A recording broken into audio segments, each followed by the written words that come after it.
वफाकी आईनी अदालत का कयाम, चीफ ऑफ डिफेंस फोर्सेस का ओहदा आर्मी चीफ को देने की तजवीज। 27वीं आईनी तरमीम का मुजव्वजा मुसवदा सामने आ गया। मुमकिना 27वीं आईनी तरमीम का मुसवदा सामने आ गया। मुजव्वदा ड्राफ्ट 48 शिकों और 25 सफ़ात पर मुश्तमिल है, जिसके मुताबिक आर्मी चीफ के लिए चीफ ऑफ डिफेंस फोर्सेस का ओहदा देने की तजवीज है, जबकि सुप्रीम कोर्ट से आईनी इख्तियारात वापस लेकर वफाकी आईनी अदालत के सुपुर्द किए जाएंगे। GTV न्यूज चैनल के मुताबिक मुसवदे के मुताबिक 27 आईनी तरमीम में आइन के आर्टिकल 42 और 59 में तरमीम की जा रही है। इसके अलावा आइन के आर्टिकल 63A के क्लॉज 5 में लफ्ज सुप्रीम को फेडरल कॉन्स्टिट्यूशनल में तब्दील किया जा रहा है। 27वीं तरमीम के तहत वफाकी आईनी अदालत के कयाम की तजवीज है। वफाकी आईनी अदालत आइन की तशरीह और आईनी तनाज़ात के फैसले करेगी। 27वीं आईनी तरमीम के मुसवदे में फौजी ढांचे में बड़ी तब्दीली तजवीज की गई है। Chairman joint chief of staff committee का ओहदा खत्म करके आर्मी चीफ को चीफ ऑफ डिफेंस फोर्सेस का ओहदा देने की तजवीज है।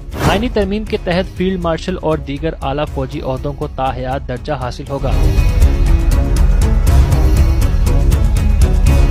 वफाकी आईनी अदालत में चीफ जस्टिस और चारों सूबों से बराबर नुमाइंदगी होगी। वफाकी आईनी अदालत के चीफ जस्टिस की मुद्दत 3 साल मुकर्रर होगी। चीफ जस्टिस ऑफ पाकिस्तान के ओहदे की हैसियत महदूद हो जाएगी। मुसवदे में सुप्रीम कोर्ट और आईनी अदालत के दरमियान इख्तियारात की तकसीम की तजवीज की गई है। आईनी अदालत के फैसले मुल्क की तमाम अदालतों पर लाजिम होंगे। मुसवदे में कहा गया है कि सुप्रीम कोर्ट से आईनी इख्तियारात वापस लेकर वफाकी आईनी अदालत को दिए जाएंगे। आइन का आर्टिकल 184 खत्म कर दिया जाएगा। आज खुद नोटिस का इख्तियार खत्म होगा। आईनी मुकदमात अब सुप्रीम कोर्ट नहीं, वफाकी आईनी अदालत सुनेगी। सुप्रीम कोर्ट सिर्फ अपीलों और अमूमी मुकदमात की अदालत रहेगी। 27वीं तरमीम के जरिए जजों की तकर्री का तरीक़ेकार भी बदला जाएगा। जुडिशल कमीशन में वफाकी आईनी अदालत और सुप्रीम कोर्ट के चीफ जस्टिस दोनों शामिल होंगे। तकर्री में वजीर आजम और सदर को कलीदी किरदार हासिल होगा। पार्लियामेंट को आईनी अदालत के जजों की तादाद तय करने का इख्तियार मिलेगा। आइन के आर्टिकल 42, 63A, 172 ता 191 में तरमीम की तजवीज है। इसके जरिए सुप्रीम कोर्ट के इख्तियारात में नुमाया कमी होगी। माहिरीन ने तरमीम को अदलिया और इंतजामिया के इख्तियारात में बड़ा तगयीर करार दिया। अपोजिशन जमातों ने मुजव्वजा 27वीं तरमीम पर शदीद तहफ़्फ़ुज़ात ज़ाहिर किए। सियासी हलकों में वफाकी आईनी अदालत के क़याम पर बहस तेज होगी।